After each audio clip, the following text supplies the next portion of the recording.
Hello Pistons fans, David Mayo from MLive here at Pepsi Center in Denver, where tonight the Pistons are 104-101 losers to the Denver Nuggets.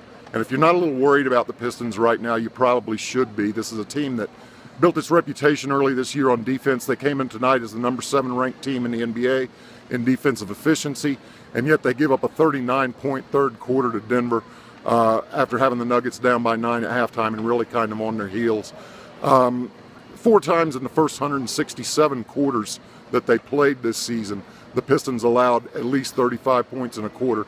They've done it again in 4 of the last 9 quarters now, dating back to the 4th quarter of the opener of this road trip at Houston. Those kind of defensive explosions just can't continue. The leadership continues to be a topic of conversation after it was brought up by Brandon Jennings and Marcus Morris after the New Orleans games. It didn't go over real well in the locker room. Stan Van Gundy said, how about play some defense? How about holding yourself accountable before asking who holds others accountable? So tonight, Morris goes out, has a 20-point night. Jennings has 10 rebounds, 1 off his career high, plays effectively. Second unit plays pretty well. And yet, none of it matters because of a free throw turnover disparity and that defensive indifference in the third quarter. Reggie Jackson complained after the game that he's not getting foul calls. He was referring specifically to those 2 late drives where he missed layups.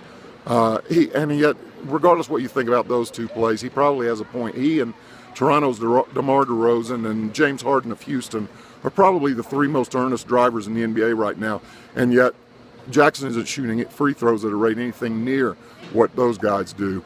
It may do him some good in the long term to bring it to someone's attention in the way that he did tonight, but it won't do much good if you have offensive explosions by opponents and defensive indifference in single quarter explosions that doom the Pistons like it did tonight and like they have on this road trip, which ends Monday at Salt Lake City against a Utah team that plays pretty good defense itself, has Rudy Gobert back, and probably will try and take the Pistons down to a grinder game that'll be a pretty tough way at altitude to finish up this 4-day, 6-game trip.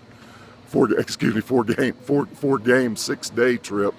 I will see you Monday from Salt Lake City when the Pistons play the Jazz there.